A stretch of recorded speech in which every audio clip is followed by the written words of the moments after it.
Mi nombre es Ivy y quiero contarte una historia.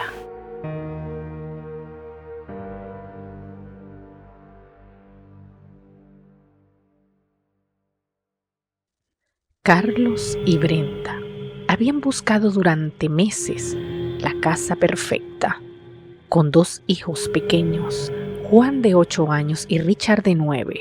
Necesitaban un lugar espacioso, lejos del bullicio de la ciudad.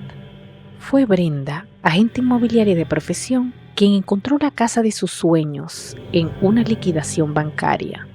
La casa estaba situada en las afueras, rodeada de densos bosques y con pocas casas alrededor. El precio era inmejorable y, a pesar de que necesitaban hacerle algunas reparaciones, decidieron comprarla. La familia se mudó durante el verano. Al principio, todo parecía perfecto. Los niños jugaban en el amplio jardín. Brenda estaba enfocada en la decoración y Carlos disfrutaba de la tranquilidad de aquel idílico lugar. Sin embargo, las primeras señales de que algo no iba bien no tardaron en aparecer. El pequeño Juan estaba jugando un día en el jardín. Aunque ese espacio necesitaba un poco más de atención, aún se le veía hermoso. El niño jugaba solo, colocando varios juguetes entre los arbustos como si fuera una jungla. Así pasó más de una hora entretenido, hasta que de repente Brenda escuchó los gritos de su hijo, llamándola desesperado y diciendo: «¡Suéltame, suéltame!». Cuando Brenda llegó hasta él, lo encontró muy angustiado y lo abrazó. Le dijo: «Tranquilo, soy yo, aquí no hay nadie». Seguramente te enredaste en algunas ramas y sentiste que te estaban sujetando. El niño aseguraba que había visto una mujer con el rostro lleno de heridas y que le faltaban los ojos. Por supuesto, Brenda no le creyó, pero tampoco trató de convencerlo de lo contrario. Y es que el niño, al pasar los días, ya no quería hablar más sobre ese tema. Esa misma noche, mientras todos dormían, se escuchó un ruido que venía de afuera. Algo rascaba la ventana con insistencia. Carlos se despertó sobresaltado y al asomarse no vio a nadie. Pensó que podría ser el viento y volvió a la cama, tratando de convencerse de que no era nada. Sin embargo, las noches siguientes el sonido se repetía, cada vez más claro y persistente, como si algo o alguien estuviera decidido a entrar. Mientras tanto, en la habitación de los niños, algo aún más extraño sucedía. Cada mañana los juguetes aparecían desperdigados por toda la habitación, a pesar de que los niños habían sido enseñados a ser muy ordenados y siempre dejaban todo en su lugar antes de dormir. Los bloques de construcción estaban esparcidos por el suelo, los muñecos en posiciones inquietantes y los coches de juguete alineados de una forma bastante peculiar, algunos volteados con las ruedas hacia arriba, como si alguien los hubiera estado jugando durante la noche y lo hubiese colocado en esta posición extraña. Ojalá todo hubiese quedado allí. Un viernes, Brenda se despertó más temprano que de costumbre. Esa noche había dormido muy inquieta, pues Carlos se había despertado con asfixia, reclamándole a Brenda que por qué lo estaba estrangulando. Brenda estaba confundida, ya que acababa de despertar, y al hacerlo le pareció ver una figura pequeña deslizándose por la ventana que ahora estaba entreabierta. Sin embargo, ella estaba completamente segura de haberla cerrado antes de ir a dormir. Esa noche fue muy difícil para volver a conciliar el sueño.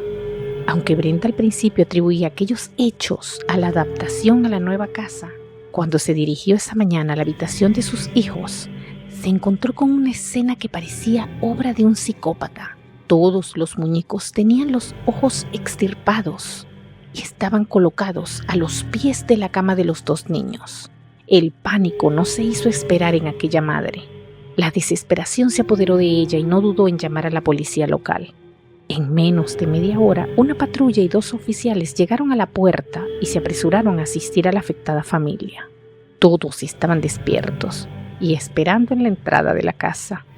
Esa mañana, como muchas otras en esos días, el clima se percibía fresco y por ser muy temprano, los chicos estaban envueltos en mantas para evitar un posible resfriado. El oficial se acercó a Carlos para hacerle algunas preguntas sobre lo sucedido esa noche. Carlos no comprendía con certeza los hechos ocurridos, pero lo que sí era seguro es que alguien había entrado a su hogar mientras dormían. Revisaron el inmueble minuciosamente y no encontraron a nadie, ni huellas, ni señales de un intruso. Las únicas evidencias eran aquellos muñecos sin ojos. Los oficiales se retiraron sugiriendo que cerraran bien puertas y ventanas y que dieran aviso inmediato si notaban algo sospechoso. Los esposos estuvieron de acuerdo, se despidieron de los oficiales y retomaron sus rutinas habituales.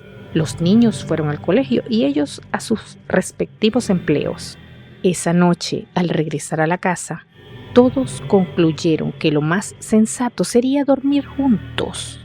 Carlos colocó una colchoneta a los pies de la cama, donde iba a dormir él, mientras que Brenda y los dos niños se acostaron en la cama. Esta acción les hizo sentirse más seguros. Además, habían tirado a la basura todos los muñecos mutilados la noche anterior. Los ruidos en la ventana se sentían como las noches anteriores. El cristal rechinaba de forma desagradable.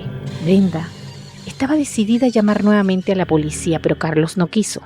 Aquello parecía estar afuera y seguramente al llegar los oficiales no encontrarían nada. Así que prefirió subir a la cama con su mujer e hijos y estar atento por si escuchaba ruidos dentro de la casa.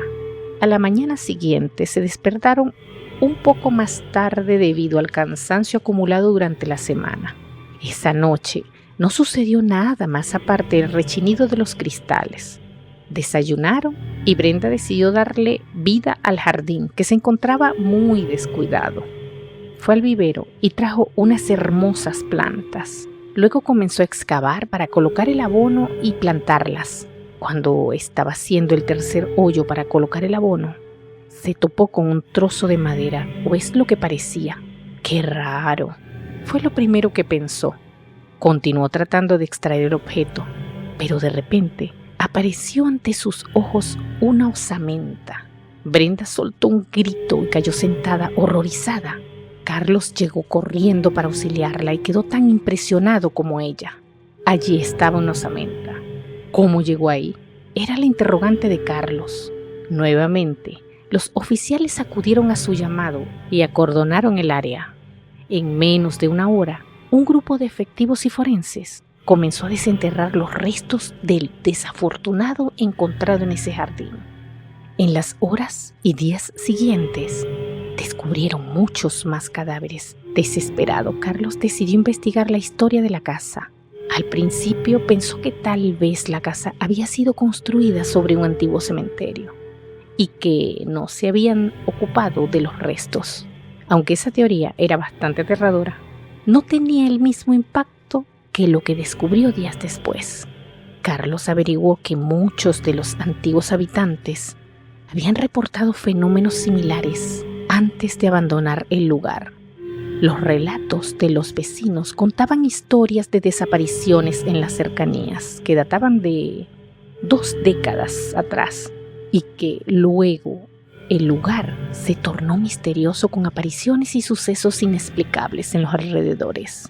Debido a ese fenómeno desconocido, hasta ese día, muchos decidieron dejar sus viviendas y otros que solo pasaban vacaciones dejaron de acudir al lugar. Esa era la razón por la cual aquellas hermosas viviendas se encontraban a un buen precio y una gran proporción de ellas desocupadas. En las averiguaciones forenses, determinaron que los restos humanos pertenecían al registro de un gran número de desaparecidos. La familia estaba horrorizada. Se dio cuenta de que el terreno donde estaba construida la casa había sido tumba de muchos desdichados, que tuvieron la mala suerte de toparse con un despiadado asesino y que éste había aprovechado ese lugar para enterrar a sus víctimas. Brenda y Carlos prefirieron abandonar su hermosa vivienda. La sola idea de mirar al jardín e imaginar al perpetrador ocultando bajo tierra a todos aquellos infortunados les quitaba el deseo de sonreír y seguir compartiendo sus vidas en ese lugar. Esa tierra estaba abonada con cuerpos. ¿Cómo sembrar alguna planta allí y verla florecer sin recordar que debajo de sus raíces durmieron el sueño eterno un par de docenas de almas? Además, el temor era palpable, ya que algunos de los cadáveres recuperados tenían una fecha de fallecimiento de tan solo un par de años. Esto planteaba una aterradora interrogante. ¿Seguiría activo el asesino? ¿Volvería a ese lugar? ¿Atacaría de nuevo? Carlos y Brenda prefirieron no arriesgarse a engrosar el número de víctimas de ese desalmado, así que regresaron a la ciudad y comenzaron de cero en un modesto apartamento. Pusieron la casa en venta y así continúa, pues la mayoría de las personas ya conocen la historia y no quieren exponerse a vivir en un lugar marcado por la muerte.